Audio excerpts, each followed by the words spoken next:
진중 교수님 일부에서 강연 아주 잘 들었는데요. 사실 이렇게 옆에서 같이 앉아서 얘기하려니까 상당히 긴장이 되네요. 부담스럽고. 제가 처음에 우리 교수님하고 이렇게 자리를 하려고 할 때 분명히 교수님이 또 그 항공점퍼인가 그 옷 입고 올 것 같은데 나는 뭐 입고 갈까 이 생각을 했었거든요. 이 생각 왜 들었냐면 아까 아침에 보니까 싸가지 없다는 얘기 들으셨잖아요. 네. 이제 그런 것처럼 이렇게 입고 오시면 나도 좀 드레스 코드를 맞춰야 되나 이런 생각했거든요. 아니 그 항공점퍼는 언제부터 입으셨어요? 전 2006년부터 입었으니까 15년 됐고요. 그동안 한 번도 안 빨았습니다. 그러니까 제가 그 얘기 하려고 그랬어요. 그러니까 이게 진짜 안 빠는데요? 네, 저는 이제 뭐 생활은 극보수예요. 그래서 하나도 안 바뀌고 맨날 제가 아마 사진 찍어보면 옷이 맨날 똑같을 겁니다. 그러니까 아까 자리 네. 보니까 이게 여기가 말리고 색깔이 좀 약간 바랬던데 네, 그게 16년, 15년 됐으니까. 그렇군요. 아니 그 책을 보면은 이제 이준석이 그 국민의힘 당대표로 선출된 다음에는 이제 내 역할 끝났다라고 했는데 지금 계속해서 활동하시잖아요. 보니까 그 대장동 사건인가요? 그게 아마 다시 재소환한 거 아닌가 이런 생각이 듭니다. 뭐 그냥 사실 가만히 있으려고 했는데 이 보수의 공격수가 없으니까 지금 이거 판판이 밀려버리잖아요. 판판이 밀려버리니까 이게 그럼 저는 이제 항상 균형을 원하기 때문에 톡톡톡톡 쳤는데 이제 대장동 사태가 터져버리니까 말이 많아졌고 대장동에서 이렇게 밀려버리잖아요. 그러니까 이재명이 이제 어제 뭐 그런 얘기를 했는데 이재명 지사가 뭐랬더라 하여튼 뭐 국민의힘이 방해했다 뭐 이렇게 얘기를 하는데 그거 거짓말이다라고 이제 얘기해 줘야 되잖아요. 그렇죠. 근데 그 얘기들을 잘 못하고 그래서 그럴 때는 제가 나오니까 뭐 민주당 대변인이 또 뭐 나보고 그렇죠. 뭐 거기 뭐 입당을 하려는 뭐 이따 얘기하는 거 보니까 데미지가 있으면 있었나 보죠 자기들도.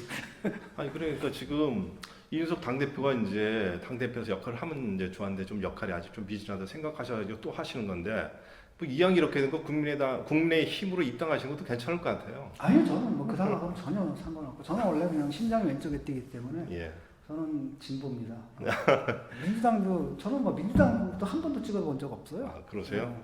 딱 한 번 문재인을 찍은 적이 있는데 그때는 진보 진영의 단일 후보기 때문에 찍었지. 그렇지 않았으면 저는 뭐 2000년부터 한 번도 민주당에 표를 준 적이 없습니다. 다 진보 정당이었지. 말씀하시면서 우리 그 얘기 진보 쪽 우리를 얘기하시더라고요. 그래서 우리는 이제 제가 말할 때 우리는 사실 우리가 말할 진보는 민주당은 배제한 거거든요. 우리 입장에서 민주당도 보수고 보수의 두 날개가 있는데 옛날에 그나마 개혁적이었는데 민주가 이제 그 개혁성도 오히려 이쪽보다도 못한 상태가 돼버리고 뭐 여기 보니까 병역면제도 옛날에 다 국민의힘에서 나왔잖아요. 그렇죠. 요즘 다 이쪽에서 나오더라고요. 맞습니다. 비리도 다 이쪽에서 나오고 성추행도 다 이쪽에서 하고 맞아요. 이게 이제 뒤집어진 거죠. 그래서 우리가 입장에서 볼 때는 우리 이제 진보 중이라면 이제 진보 정당들, 뭐 녹색당부터 그다음에 시민사회에서 아직 타락하지 않은 부류들까지를 일컫는 이런 사람들이고요. 그 뭐 곤조가 있기 때문에. 들어오실 마음 없으신가 보네요. 국민의힘으로. 아니, 뭐 그런 건 있어요. 그러니까 어느 당이든 그 도움을 달라고 제가 가거든요. 그러니까 뭐 국민의힘도 한번 와달라고 해서 가가지고 내가 막 쓴소리 했잖아요. 뭐 당신이 뇌가 없어라고 얘기했고 민주당에서도 국민 면접 한다고 할 때 먼저 그쪽에서 컨택트를 해봤어요. 그래서 내가 해주겠다. 그러니까 쓴소리라고 하면 뭐 내가 얼마든지 해주겠다라고 했더니 결국은 못 받아내더라고요 그거를. 그래서 이제 그 국민의힘에 갔고 국민의힘에서는 그걸로 흥행을 했는데 이제 유승민하고 홍준표 씨가 막 투덜투덜 대고 맞습니다.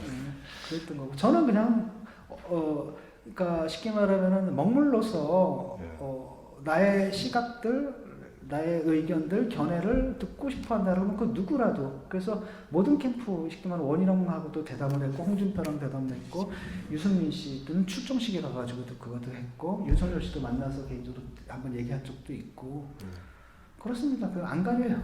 정의당에 가서도 쓴소리한 적이 있고. 교수님 그러면 자유주의자신가요 혹시? 아니요. 자유주의는 이게 기본적으로 누구나 다 가져야 되는 거고 리버럴리스트 이른바 이제 독일말로 링스 리버럴이라고 하거든요. 좌파 리버럴. 그러니까 정치, 경제, 문화적인 면에서 아주 철저한 리버럴이지만 사회 경제적인 부분에서는 국가의 사회복지적 개입과 경제조정적 개입이 필요하다라고 보고 시장의 자유경쟁의 결과로 벌어진 격차 이런 것만 내가 볼 때 정의롭지 못하다 이것을 국가가 들어가서 수정을 하고 교정을 해주는 게 맞다 이런 생각을 하기 때문에 좌파라고 할 수 있죠. 예전에 보면 그 칼럼을 주로 이제 이렇게 모으셔가지고 책을 이렇게 내셨잖아요. 예전에 그 자유주의, 문재인 현재 정부는 자유주의 정부다 해가지고 예전에 그 김순덕 기자님이신가요? 그분이 또 어떻게 글은 참 좋은데 어떻게 문재인 정부를 자유주의 정부로 이렇게 볼 수 있느냐 기억나시나요 혹시?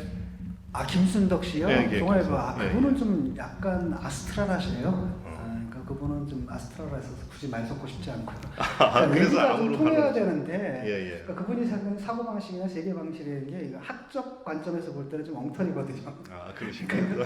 이거 딱 보면 견적이 좀 안 나와. 이거 어디서부터 교정을 왜냐면 그렇죠. 어떤 사람은 아 이건 잘못됐습니다 이렇게 고치면 이제 차가 가잖아요. 이건 딱 보면 아 그냥 새로 사세요 이렇게 할 거라서 문재인 정권은 원래는 리버럴 정권이었지. 근데 그런 줄 알았죠. 그런데 예. 이제 사실은 노무현 정권하고 김대중 정권은 철저하게 리버럴 정권이었는데 예. 문재인 정권은 실제로는 문재인 대통령의 역할이 없어요. 예, 예. 왜냐하면 친문 세력이라고 말하는 586들에 의해서 얹혀있는 바지사장 같은 거고 예. 그러니까 대통령직에 분명히 따르는 요구되는 대통령직의 윤리적 기능이라는 게 있거든요. 예. 당심하고 민심이 분리돼 있다라고 하면 올바른 게 만약에 민심이 옳다라고 한다면 당신을 정리해줘야 되거든요. 예. 번번이 못하잖아. 조국 때 못했죠. 그다음에 그렇죠. 윤미향 때 못하고 박원순 때 못하고 번번이 그 정리를 못하고 그다음에 이번에 언론중재법도 겨우 맞습니다. 하는 돈 많은 돈 이런 게 이제 문제가 있는 거죠. 그건 바로 이 사람이 실권자가 아니라 원래 정치 권력을 갖고 있으면 권력 의지가 없는 분이잖아요. 예. 억지로 만들다 보니까 얹혀 있는 거고 그렇죠. 실제로 문재인 정권은 자유주적이라기보다는 이제 반자유주적이다라고 할 수가 있죠. 사실 그때 그 김순덕 그분이 쓰신 그 칼럼을 보면서 야 이렇게 되면 이제 또 우리 진중근 교수하고 서로 간에 그 지면을 통해서 서로 갑론을 막 하지 않겠나 했는데 아 방금 얘기 들어보니까 대응할 가치가 없어가지고 그거는 포맷 자체를 해야 돼요. 포맷 자체가 왜냐하면 그 개념 규정 자체가 너무나 학적으로 우리가 일상적으로 하는 게 랑 너무 다르니까 그분은 굉장히 이념적이거든요. 예, 예. 이념적이고 이제 그분이 볼 때 문재인 정권 사회주의 정권이고 빨갱이 정권이고 아마 이럴 거라는 거예요. 예. 전혀 안 그렇거든요. 문재인 정권 굉장히 우익적입니다. 그렇죠. 굉장히 우익적인 정권이 실제로. 아니 하긴 요번 책에 보니까 그 답을 이렇게 내셨더라고요. 자유주의 정권을 표방했지만은 네. 실질적으로 선전선동이라는 커뮤니케이션 기술로 인해 가지고 전체주의가로 네. 가고 있는 거 아니냐. 그렇죠. 이렇게. 뭐 소주성하다 안 되니까 바로 또 뭐 재벌들 만나고 예, 예. 그다음에 그렇죠. 어차피 이재용은 어차피 둘 다 풀어주잖아요. 둘 다. 그렇죠. 뭐가 다른지 그렇죠. 모르겠어요. 그게 사실 그 사람들이 하는 빨갱이니 뭐니 이거 다 레토릭이고 예. 그래서 그 비난에 불구하고 학적으로는 전혀 상관없는 거고 사실 네.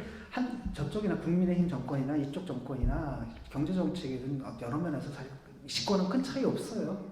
그냥 박근혜도 뭐 결국은 그 중공군 사형대까지 올라가던 사람 아닙니까? 맞습니다. 그게 말이 됩니까? 이 중공군이 어떤 건데 걔네들 나와서 통일됐을 텐데 그렇죠. 한반도를 침략한 그런 군대인데 보여. 근데 그건 우리가 용인했던 거거든요. 대통령이다라고 한다면 조동대 통치행위는 우리가 용인해야 된다 예, 이런 예. 거고. 그러니까 그런 거지. 그걸 갖다 딱지 붙이고 이런 식의 걸 그분이 주로 하잖아요. 근데 그건 제 취향 아니거든요. 그리고 별로 말 섞고 싶지도 않고 그냥 근데 뭐 견적을 내달라고 하시면 제가 특별히 시간 내서 내줄 수는 있죠. 뭐가 잘못됐는지. 예. 사실 아까 그 보수에는 이데올로기가 현재 없다 그러는데 보수에 예전에 이데올로기가 있었던 적이 있었던가요? 아 보수 옛날에 그 산업화 소설한 게 있었죠. 예. 대중을 설득하고 대중들을 정말 동원해내고 조직해내는 그게 이제 이데올로기거든요. 이데올로기라는 것은 이제 좋은 의미의 이데올로기인데 지금 제가 말하는 예, 건 예, 예. 좋은 의미의 이데올로기라는 건 학문 이론이 아니거든요. 학문 이론은 객관적이고 보편적인 이런 거지만 그 이데올로기라는 것은 결국은 대중들을 움직여서 어떤 특정한 정치적 목표를 향해서 움직이게끔 만드는 그런 이야기라는 거죠. 예. 그 이야기가 옛날에 있었죠. 그게 예. 박정희 서사인데 그 이후에 대안서사를 만들었는데 그걸 실패한 거죠. 그래서 리사이클링 2번 했다가 실패하고 지금 뭘 해야 될지 모르는 상태에서 예. 홍준표 씨는 아주 옛날로 돌아가자 그러고 그 이준석은 앉아가 2030 예, 예. 그거 해가지고 안티페미니즘하고 그다음에 능력주의 예. 시험만 다 보면 된다. 예, 예. 그래서 계속 시험 보자 그러잖아요. 이게. 아 근데 그 시험 보는 것도 사실 지금 젊은 사람들도 그렇고 홍준표 후보가 주장하는 그 사시제 부활도 그렇고 저번에 이런 얘기를 들었어요. 홍준표 후보가 그 마크롱을 벤치마킹해서 인덱스 인터뷰인가 그걸 해가지고 거기서 아마 이제 나름대로 시대 정신을 읽어보려고 그렇게 노력을 했던 그 흔적은 좀 있더라고요. 예. 이제 그렇게 나와서 그 사시제 부활을 그 젊은 사람들이 얘기를 하니까 상당히 반응이 좋았잖아요. 근데 젊은 사람들은 그래도 그나마 그거라도 있어야 되지 않겠느냐. 태어날 때부터 불평등하고 결과도 불평등한데 그 과정에 있어서 그것만으로 좀 좀 대우해달라 이런 차원에서 아마 거기에 반응을 한 것 같던데. 근데 이제 사실을 왜 폐지했느냐를 생각해 보죠. 사실 폐지할 수 있는 이유가 있었거든요. 예, 그 모든 예. 사실 아닌부터 온갖 사회적 문제가 있었잖아요. 예. 그래서 폐지해서 이 대안을 만든 건데 이 대안에 문제가 있던 이 대안을 수정할 생각을 해야지. 예. 과거로 돌아가는 게 과연 그 정답이냐? 그리고 옛날에는 가난한 집 애들도 사시 봐가지고 붙을 수 있었을 거예요. 근데 지금은 불가능합니다. 지금 뭐 대학과 수능이니 뭐니 이런 거 다 보면 다 저쪽 애들이 가잖아요. 그러니까 시험이라는 게 과거처럼 정말로 그 홍준표 그분이 사법고시 볼 때랑 예. 지금은 세월이 달라졌거든요. 그러니까 그렇죠. 시험으로도 결과 크게 다르지 않을 거라는 겁니다. 그럼 로스쿨의 그 어떤 패턴에 대한 대안을 어떤 걸 제시해야 된다 이렇게 생각하시는 예, 거죠? 네, 그렇죠. 그랬으면 할당제 같은 게 얘기가 나오는 거고, 예. 하여튼 그런 식의 대안들, 난 그거보다 더 중요한 게 이제 그 출신 성분 조사를 해야 되거든요. 출신 성분 아, 조사. 그러니까 쉽게 말하면은 블루 칼라 출신과 예. 화이트 칼라 출신과 예, 이런 예. 것들이 특정 계층에 몰려 있다라거나 이거 전공하지 못한 거잖아요. 뭐 SKY라든지 예, 예. 뭐 이런 식의 이런 것들도 보게 되면 아마 음. 인서울대학이라든지 이런 한번 보면 그런 게 많잖아요. 예, 그래서 예, 맞습니다. 그런 부분에 대해서 공정하지 못하기 때문에 예. 그런 부분을 바로잡는 쪽으로 과감한 개혁을 가야 된다. 그러시군요. 예. 그리고 이제 또 책에 보면 이제 중도의 눈으로 보라 이렇게 얘기하셨잖아요. 그러면서 아마 그 내재적 접근 얘기하셨더라고요. 예, 내재적 접근이 예전에 이제 북한을 바라볼 때 어떻게 볼 것이냐, 차라리 내재적으로 보자 이런 그 저도 이제 기억이 좀 나는데 하나의 어떤 방법론인 거잖아요, 그렇죠? 이제 그걸 빗대서 하셨는데 그렇다면 그런 내재적 접근을 하셔가지고 볼 때 지금의 대북 정책 이런 부분 그 책에도 이런 얘기하셨어요. 사실은 보수 측에서 뭔가 제안한 게 한 개도 없다. 방금 말씀한 홍준표 후보도 이제 뭐 체제 경쟁 지금 상호 불가성 얘기하는데 말 그대로 그건 예전 얘기고 지금 그런 걸 한번 제시할 수 있는 뭐가 있을까요? 그러니까 저는 이게 큰 차이가 있을 거라고 생각하지 않거든요. 보수나 진보는 어차피 집권하게 되면 남북관계 안정적 관리라는 과제를 갖게 돼요. 예, 예. 그리고 보수나 진보는 집권하면 항상 또 저쪽에 그 국가 원수랑 예. 정상회담을 하고 싶어 하고 예, 예. 그다음 그걸 성과로 내고 싶어 하고 무슨 차이가 있는지 잘 모르겠지만 예. 지금 보면은 이제 보수 쪽에는 그게 없잖아요. 예, 없죠. 근데 분명하게 어떤 한계는 드러났냐면은 이 정권이 갖고 있는 어떤 편향이 드러났거든요. 그 예. 편향은 말하는 제가 볼 때 민족주의적 편향이에요. 예. 그러니까 북한도 그렇고 한국도 그렇고 남한도 그렇고 어떤 환상을 갖고 있냐, 우리끼리 뭔가 할 수 있다라고 생각을 해요. 예. 안 그렇거든요. 우리 민족끼리 뭘 할 수 있다는 착각들을 하는데, 그래서 아마도 이제 김정은이 빡친 게 아마 그것 때문에 그런 것 같아요. 네. 문재인 대통령이면서 뭐 해주고, 그렇죠. 그래가지고 예, 또 예. 이렇게 해가지고, 그래서 네 말 듣고 트럼프에 갔다가 나 완전 쪽박 잤잖아. 열받네. 예, 그렇죠. 그래서 날려버린 거라는 거죠. 예. 그건 바로 이제 뭐냐면은 문재인 정권이 우리 역할을 우리 민족끼리 할 수 있는 역할이 좀 있다. 예. 근데 쟤들도 그래 얘들이 해줄 수 있는 게 있다라고 믿었던 거예요. 예. 근데 실제는 뭐냐면 대북 제재에 국제 협력 속에 묶여 있고요. 한미 동맹에 묶여 있고 그렇죠. 거기 종속 변수거든요. 북미 관계, 남북 관계라는 것은 예, 예. 결국 북미 관계, 북제 관계의 종속 변수인데 이거 자꾸 망각하는 것 같아요. 그러다 보니까 이제 좀 민망한 장면들이 나오는 거잖아요. 뭐 예. 사살당했는데 말도 제대로 못한다라든지 예. 뭐 이런 거잖아요. 그래서 그 편향을 좀 바로 잡아야 되고 북한한테도 분명하게 얘기해줘야 될 것 같으니까 우리가 남북 관계 개선하려면 우리가 너희를 도와줄 수 있는데 그러려면 북미 관계 개선을 해야 되고 그러려면 너희가 성의를 보여야 되고 북핵의 진정성을 갖고 나와야 된다든지 그런 방향으로 얘기를 해야 되는데 지금 이제 여기는 뭐냐면 핵공유하자.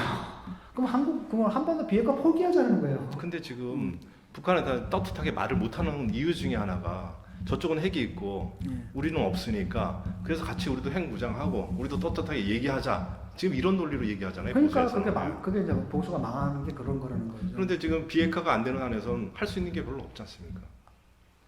아니 그러니까 말을 못한다는 게 우리가 저쪽에서 말을 못한다는 게 핵무기가 없기 때문에 말을 못한다 이렇게 보는 것 자체가 착각이에요. 왜냐하면 외교 관계가 있고 이 정권은 되도록이면 남북 관계를 하기 때문에 어떤 외교적 언사에 조심을 한다라 이런 차원에서 봐야지 우리가 니들 핵이 무서워가지고 어쩌저쩌저 이렇게 보는 것 자체가 하나의 만화적인 상상력 아닌가요? 근데 예전에 뭐 연평도 포격 이렇게 당하고 나서 보복을 잘 못하고 이런 그건 거 MB 때 있잖아요. 얘기잖아요. 그렇잖아요. 그러니까 MB 때도 그렇다라는 거예요.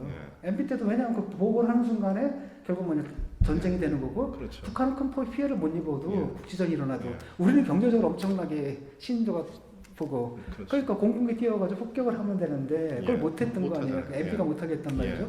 그러니까 그건 보수 진보의 문제가 아니라 한반도 남북 긴장의 안정적 관리 차원에서 얘기가 된 거고 저는 그 판단 맞았다고 봐요. 예. 그때 우리가 뭐 열받아가지고 때리고 이런다고 뭐가 얻어져요. 그쪽 그렇죠. 사람 죽는데 그럼 기분 좋아? 예. 걔들도 불쌍한 애들인데. 예.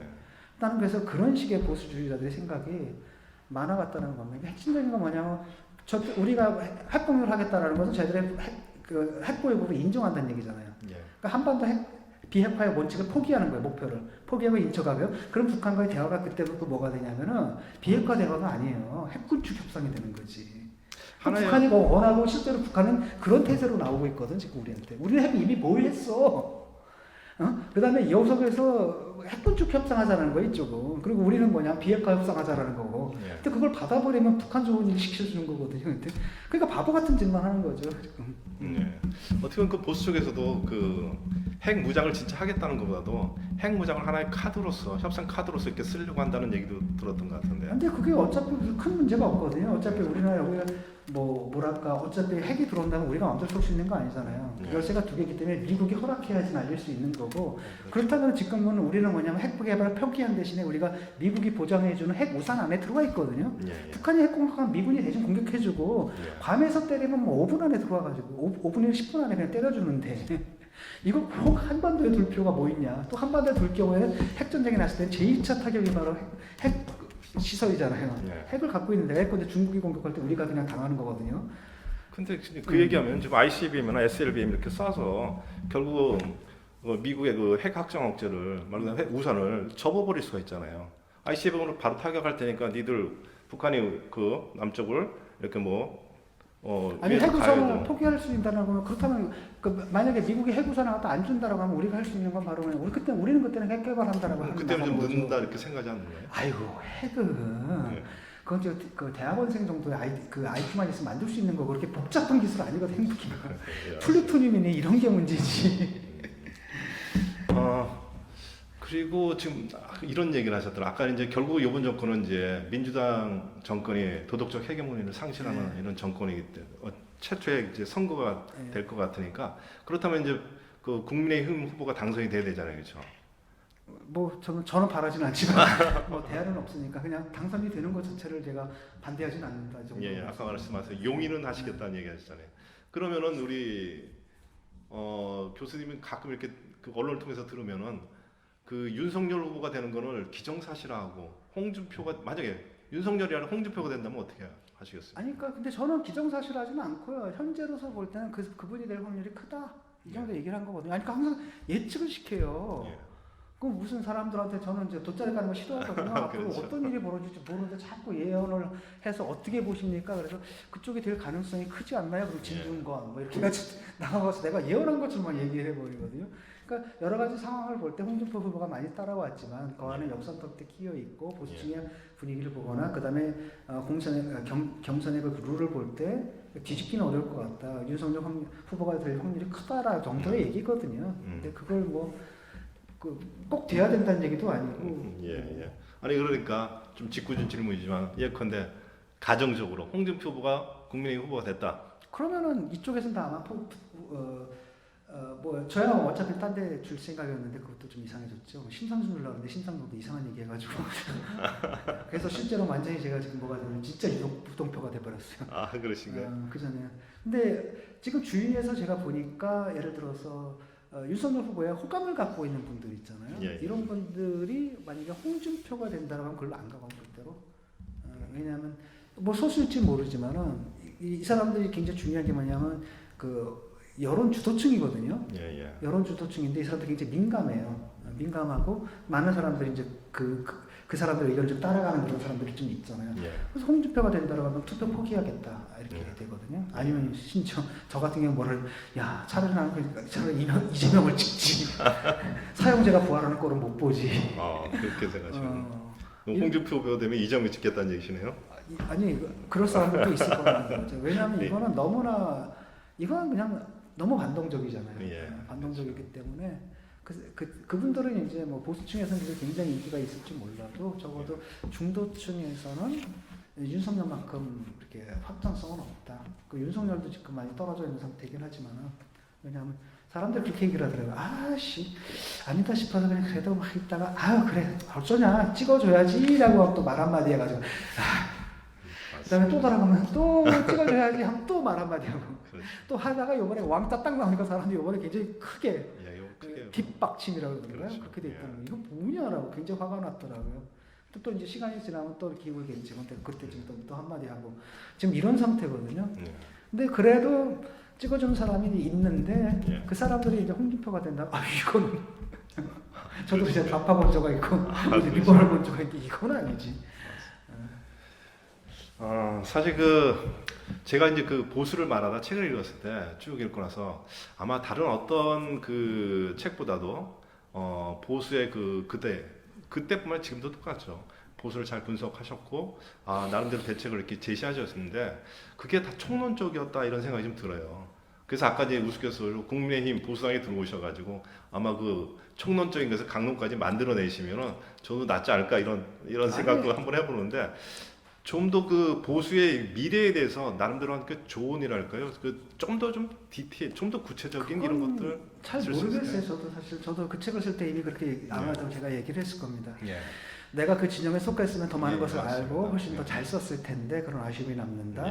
하지만 그게 가진 장점이라는 건 뭐냐면 내가 밖에 있기 때문에 어떻게 보면 예. 밖에 있기 때문에 더 잘 볼 수 있는 부분이 있다. 예. 이렇게 얘기를 했잖아요. 그건 맞습니다. 그분들이 해야 될 것 같고 제가 볼 때는 김정인 위원장이 가서 기본 틀은 잡아줬다고 생각을 하거든요. 신정강 정책 예. 이런 걸 통해서 그냥 그대로 나가면 되고 정답까지 다 적어줬는데 외우기만 하면 되는데 그것도 못하더라고요. 정강정책에는 진짜 좋은 거 다 써있죠. 네.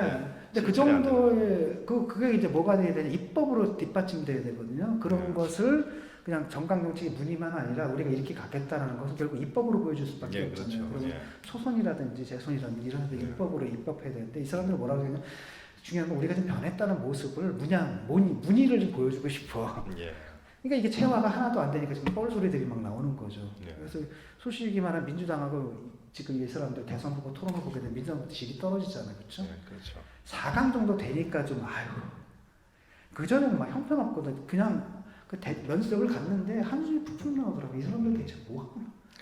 어떤 사람들 왜 나오는지 모르고 그래서 내가 까놓고 얘기해서 그냥 예, 예. 카메라 앞에다가 아니 대선이 올림픽입니까 참가하는데 의의가 있게 말도 안 되는 사람들이 나와가지고 그래서 이건 수준이 좀 안 된다. 그래서 저는 그거는 이미 아마도 이제 대선이 되면은 아마 그분이 좀 잡아줄 겁니다. 근데 바뀌지 않으면 안 되는데 지금 바뀌는 방향 자체가 굉장히 잘못 가고 있거든요. 이준석 같은 경우가 이제 그런 식으로 가는 거잖아요. 애들 시험 보기 하고 뭐 이거 아닌데 왜냐하면 능력 있는 애들이 자연스럽게 커서 그 서로 인정받는 거잖아요. 제 능력 이거 일 잘하고 참 괜찮아. 이게 평가지. 시험 좀 봐가지고 엑셀 쓰는 법 뭐 이거 본다고 되겠어요? 맞습니다. 예, 그 다음에 그래가지고 뭐 토론 논쟁이니 뭔가 해가지고 애들 뽑았잖아요. 대변인들 5명인가 예. 뽑았는데 걔들 뭐 해요? 가끔 나가다가 그냥 망언해가지고 욕먹는 거밖에 더 하나요? 그러니까 그렇죠. 기본적으로 그렇게 이게 드립 잘 치는 애들 뽑았는데 문제는 뭐냐면 이 PC가 없는 거예요. 폴리티컬 커렉트니스가 없다 보니까 망언들을 계속하면서 사고만 친단 말이죠. 예. 이런 문제라는 거죠. 근데 그런 것들이 아주 풀뿌리부터 차근차근 올라와가지고 이렇게 하는데 지금도 대학위원회를 만든다 그래서 내가 너무너무 잘했다. 박수 쳤더니 보니까 전국 대학에 토론 배틀을 만들어. 토론부터 예. 맞습니다. 대학 내에서 어떻게 활동을 해야 하고 대학 내에서 어떻게 학우들의 지지를 받았고 대학 내에서 그 지지를 통해서 어떻게 총학생회장이 되고 그걸 권한을 가지고 뭘 할까 거기서 정치를 익히는 거잖아요. 그렇게 갈 생각을 했는데 대학별 토론 배틀 하겠다. 토론에 대처하고 그 다음에 미디어로 때리고 뭔지 아시겠죠? 예. 이러고 가고 그 다음에 또 이렇게 얘기하면 나는 또 꼰대야 또 이제 꼰대 이렇게 되면 그렇죠. 얘기하기 귀찮고 그냥 예. 2030 그냥 저도 그거 알거든요. 나랑 예. 대화하는 거 싫어하고 예. 그래서 그 다음에 또 하나는 그런 것 같아요. 이거 딱 보면 막 답답해가지고 막 얘기해주고 싶은 것도 나는 이미 꼰대가 됐다는 얘기인 것 같고 그래서 그렇군요. 마지막으로 그래도 아마도 내년 그 대선 때 가장 큰 이슈는 뭐 지금 이 대장동에 계속해서 갈 것 같은데 또 한 말씀 거기에 대해서 안 물어볼 수가 없겠네요, 그렇죠? 이거 뭐 그렇게 이슈 이미 이제 지지율에 다 반영이 되어 있고 저는 근데 모르겠습니다. 포지티브하게 가야 돼요. 예. 지금 이재명 씨가 내세운 그 기본소득 시리즈, 기본 예, 시리즈라는 게 이게 말이 안 되는 거거든요. 이거 좌파의 관점에서 봐도 완전히 족보 없는 이상한 거예요. 그거. 예. 이상한 거고 이게 경제 정책이라기보다는 지지자들을 결집하기 위한 정치 슬로건에 가깝거든요. 예. 그래서 뭐냐면 그런 거죠. 아유 공약을 지킬까봐 겁나는 후보 MB 이후로 또 나타나는 거거든요. 그런 상태고 그래서 아마 민주당 내에서도 이게 계속 그 얘기가 나올 건데 이거 가지고는 당 공약이 될 수 없다라는 얘기가 예. 특히 이낙연 중심으로 예. 나오고 후보 통해서 계속 얻어맞았잖아요. 그래서 계속 아마도 당 차원에서 다시 얘기가 하자. 그것이 의미하는 바는 그쪽도 아직 아젠다 세팅이 안 됐다는 얘기예요. 예. 이거 들고 나면 까기 쉽거든. 예. 그냥 뭐 나라를 정말 베네수엘라 내가 그때 그 책에는 베네수엘라란 말 하지 말라 그랬잖아요. 근데 이 사람 등장이고 정말 베네수엘라 될 수도 있어요. 아니 그러니까 본인도 보니까 제1 공약이라고 물어보니까 제1 공약이 안 하더라고요. 예. 그러니까 빼버리는 거 그게 말도 안 되거든요. 그러니까 예. 하여튼 그리고 거기 붙어 있는 그 학자들이 그 좌파 학자들이 약간 A급이 아니에요. 예. 그다음에 거기 보이 사람들도 A급은 아니잖아요. 그렇죠. 이 사람이 마이너리티 되고 마이너리티다 보니까 뭐 이상한 조폭까지 해가지고 막 이상한 애들 뭐 유동균이 뭐 하여튼 그 저 남청년에서 그 고문치사한 놈부터 성폭행한 놈부터 뭐 온갖 놈들 다 모여 있잖아요. 예. 뭐 그런 상태이기 때문에 여기서 아젠다 세팅을 제대로 해야 되고 아까 그 아젠다 세팅은 이거예요. 보수가 희생하는 모습을 보여라. 보수가 있어요. 내가 우리가 공정한 사회를 만들기 위해서 우리는 이거 안 내놓겠다. 그거를 보이면 이겨요. 크게 이깁니다. 근데 그러면 찍는 사람들이 맞아. 내가 이 당 말고 이 당을 찍어야 할 이유를 달라는 거거든요. 그렇죠. 예. 그냥 뭐 정말 유권자들이 그걸 찾고 있어요. 마치 그 소설에 보면 왜 있잖아요. 마지막에 찾아내잖아요. 셋째 발가락이 나를 닮았네. 그 정도로 애타게 지지할 이유를 찾고 있는데 그걸 안 주고 있잖아요. 그걸 주려면은 자기 생활을 해야 돼요. 자기 생하겠다. 우리가 먼저 내놓겠다. 이게 노무현 정법이잖아. 예. 노무현이 항상 뭐라 그러냐. 불리한 게 유리한 게 있으면 항상 불리한 걸 택해라. 예. 지금 당장 손해 보지만 이게 전략적으로 내가 이긴다. 이런 깊은 철학을 가진 사람들이 좀 없거든요. 그래서 그거를 치고 들어가는 게 저는 포지티브한 경쟁으로 가라. 예. 그러면 개혁을 공정, 정의, 평등을 위한 개혁을 약속해라. 그들이 지키지 못한 약속을 하겠다라고 해라. 그걸 위해서 우리가 희생하겠다고 얘기해라. 예. 그럼 이긴다. 예. 어떻게 보면 보수의 그 이기는 방법까지 다 말씀해 주셨네요. 예. 보니까 시간이 좀 꽤 됐습니다. 그렇죠? 예, 오늘 여기까지 하고 보니까 요번에 국민의힘에서 그 대선 후보가 본선 후보가 정해지면은 아마도 우리 그 진중근 교수님을 여의도 연구원장으로 아마 모셔야 될 것 같아요. 그래가지고 아니요. 정권을 바꾸는데 한번 역할을 하면 좋지 않을까 하는 생각이 좀 아유, 드네요. 저는 미학자고요. 학교로 돌아가고 싶어요. 예, 오늘 좋은 말씀 너무 감사합니다. 감사합니다.